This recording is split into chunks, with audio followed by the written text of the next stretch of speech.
Thank you, ladies and gentlemen.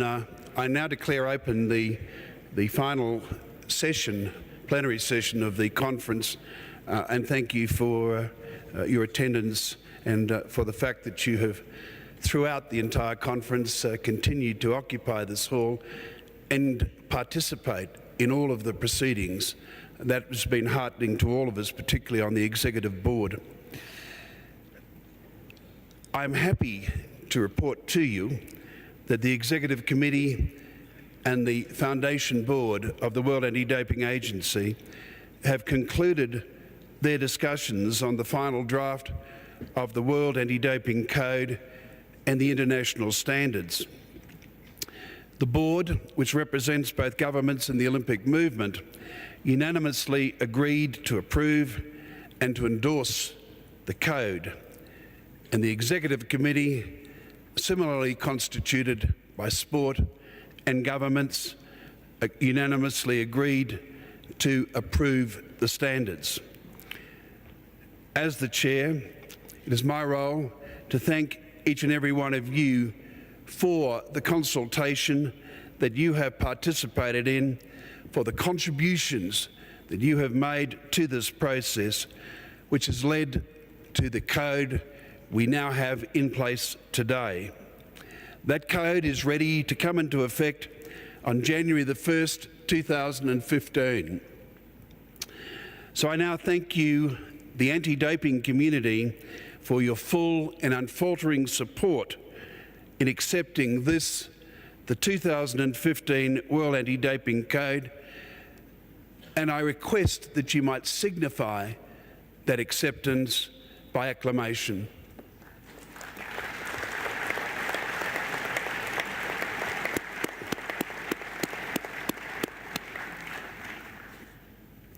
You would be aware that a conference of this nature seeks to release at its conclusion a declaration. A team of people, drafting team, under the guidance of Francois Carrard, have over the past few days been listening and working up a declaration that is now going to be put to you for your acceptance. I thank you, Francois, in anticipation for what you have done and for what your team has done, and I ask you to take the conference through the Johannesburg Declaration.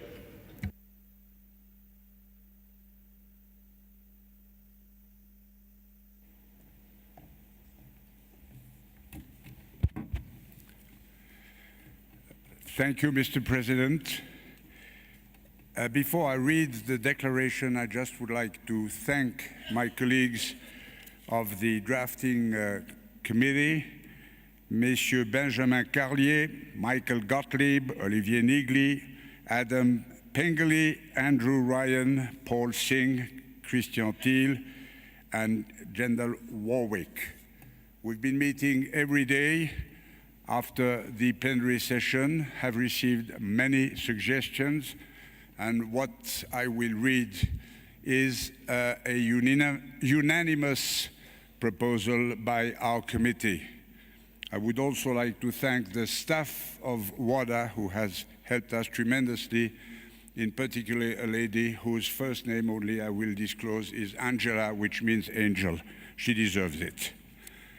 I shall now read, with your permission, Mr. President, the declaration which should be appearing as I read it on the screens. Johannesburg Declaration, adopted by the World Conference on Doping in Sport, Johannesburg, South Africa, 15th November 2013. Concerned by the persistent threats that doping in sports represents, in total contradiction with the spirit of sport and to the detriment of the health of athletes. Emphasizing the need to protect all clean athletes, to preserve the integrity of sport competitions, and to ensure a level playing field. Appreciating with gratitude the support given and active role played by the Olympic and sports movement, the governments, and the other stakeholders in the fight against doping in sport. Disturbed by the fact that not only athletes, but also their entourage, including agents, coaches, medical and scientific personnel, as well as other professionals, continue to be involved in doping activities. Alarmed by the increased involvement of organized crime in doping in sport. Grieved by the use of a wide variety of drugs, counterfeit drugs, and illicit substances for non-therapeutic purposes, in particular by athletes and young people. Emphasizing the need to encourage more investigations into doping practices as a complement to efficient testing programs. Insisting that the sharing of information between the Olympic and sports movement and governments, including national anti-doping organizations, is absolutely necessary to increase the efficiency of the fight against doping in sport. Stressing the need to increase and intensify the complementary and joint efforts of the Olympic and sports movement, national anti-doping organizations, governments, intergovernmental and non-governmental organizations in the fight against doping in sport.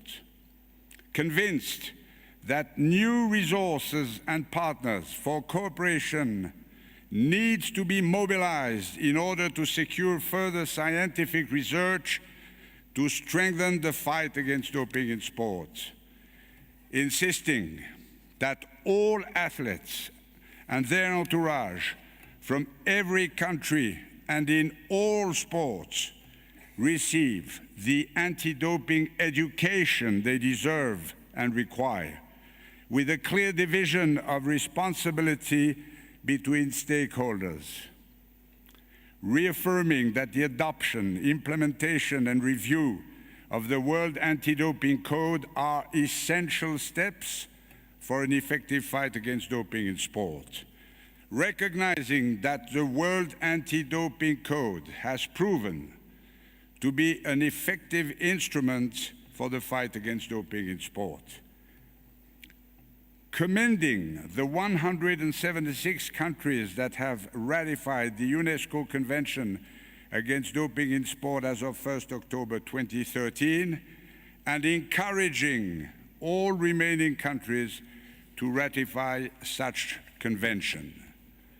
Expecting effective compliance with the UNESCO Convention and the World Anti-Doping Code through enforceable laws and rules, as well as through an effective monitoring of program quality.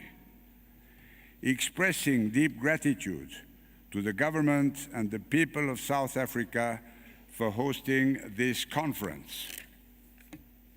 The World Conference, as to the review and amendments of the World Anti-Doping Code. 1. Views with appreciation the approval by the WADA Foundation Board of the revised World Anti-Doping Code 2015 code, which will enter into force on January 1st, 2015, following a thorough, open, and transparent global consultation process. As to the World Anti-Doping Agency, 2, commends WADA for its remarkable, efficient, and progressive leadership in the fight against doping. 3, confirms its full support for WADA as the independent leader in the fight against doping. 4, urges that compliance standards for anti-doping programs be raised and monitored more on quality than quantity. 5, endorses the reiterated commitment by the Olympic movement and governments to provide equal funding 50% each, of WADA's approved annual core budget, and stresses the need to seek and provide additional resources. As to the involvement of the national and regional anti-doping organizations, 6 requires national and regional anti-doping organizations to implement and be fully compliant with the 2015 codes. As to the involvement of governments, 7 requires governments to put into place effective and enforceable legislation, regulations, and procedures. 8 supports the commitment of governments to develop practices and policies to reinforce cooperation, including intergovernmental cooperation and the sharing of information, in particular with the Olympic and sports movement. 9 encourages governments of countries without a national anti-doping organization to establish one or to join a regional anti-doping organization in cooperation with their National Olympic Committee.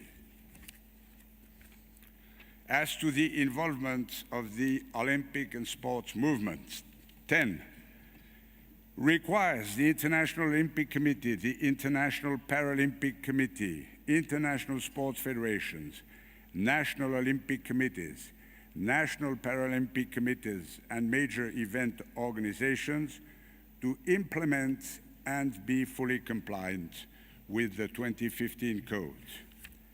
11 emphasizes the need for closer cooperation at all levels between the Olympic and sports movement on the one hand and governments and all other concerned parties on the other hand. As to further involvement of all signatories and other interested parties, 12 insists on the need for all stakeholders to urgently intensify the fight against doping, to mobilize the required resources to that effect, and to assist in providing WADA with adequate funding. Declaration.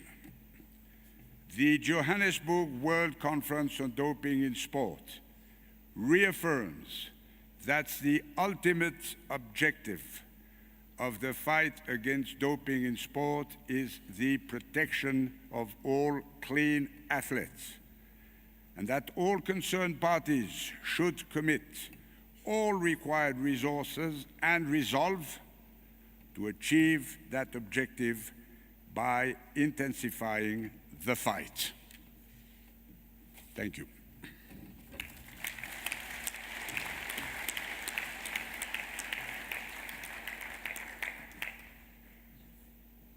Thank you, Francois.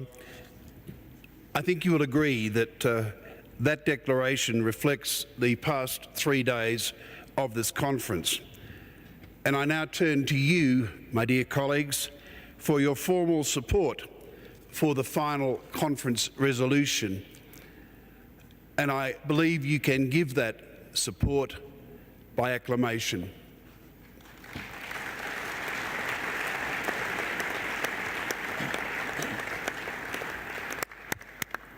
Thank you indeed, and again to you, Francois, and your team. We appreciate the work that you have done to bring our resolution into that form. It is now my responsibility and pleasant task to draw this conference to a conclusion. So I say to each of you, from the Olympic movement, from governments, delegates from all around the world, representing broadly the anti-doping community, that we owe you a special thanks for your commitment and for your support to the revised code. You know it was not created overnight. In fact, it was created through a lot of hard work, some terrific ideas that have come from you, and the collation of that wisdom into the form you have now approved today. Thank you for having an opinion Thank you for having a view, and thank you for expressing those views in the manner in which you have done. What we now know, of course, is that this document, this set of rules that we now have, is what you want. Your collective wisdom has ensured that we are equipped going forward in the best possible way with a set of rules. Today is a good day for sport. It's a good day for athletes. It's a good day for our future. And I firmly believe that the revised code has put the interests of clean athletes as the #1 priority. The code should never have been about politics, and I don't believe it was. It was never about making things easier for the challenge that we've got, and it isn't. But I do believe, again, it provides the ability and the confidence for the clean athletes of this world to understand they can go forward in those competitions they participate in, knowing that those who seek to take shortcuts can be caught and dealt with. Particularly throughout this conference and leading up to it, the code has had input from athletes. You have said to us you want stronger sanctions that will deter those intentional cheats, those people who seek to get that advantage by taking the prohibited substances. And you've said to us you believe the net should spread out and capture the entourage. You've said to us that the code should reinforce the need for athletes to know and understand what their responsibilities are, and that must flow and will flow from this code we've endorsed today.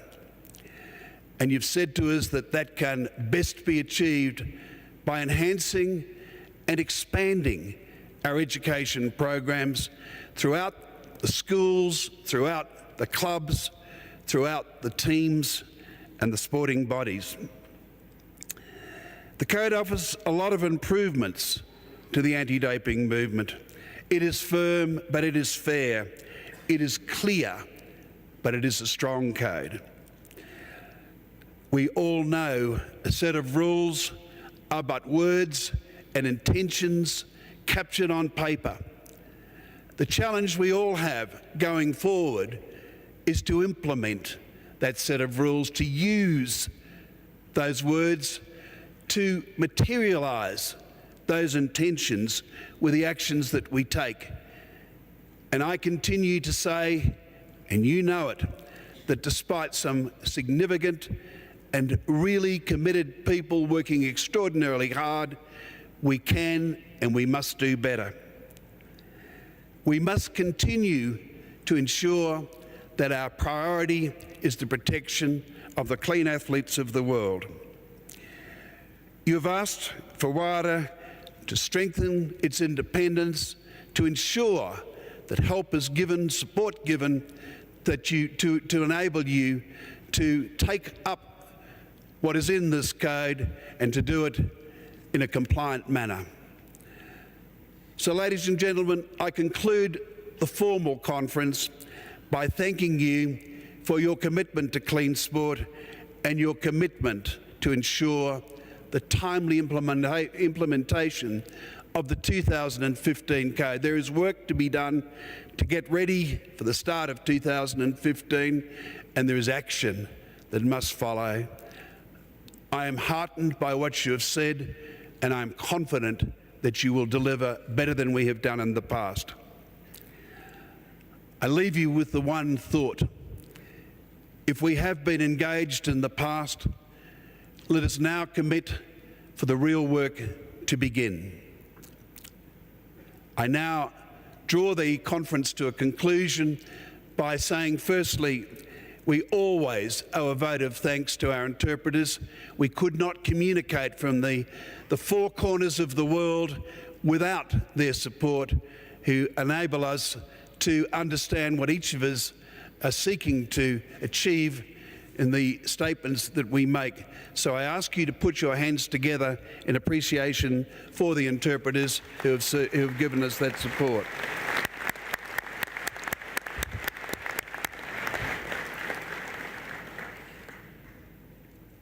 I inform you that we have a final closing ceremony which will commence at 11:30, and I invite you all to remain for that closing ceremony. It will be also in the presence of the Deputy President of the Republic of South Africa, and I indicate to you that you have, of course, the opportunity to mingle till 11:30 comes, stretch your legs. We, the Executive Committee, will leave the stage and occupy the front row of this auditorium for that closing ceremony. Once again, thank you sincerely, and I formally close the conference.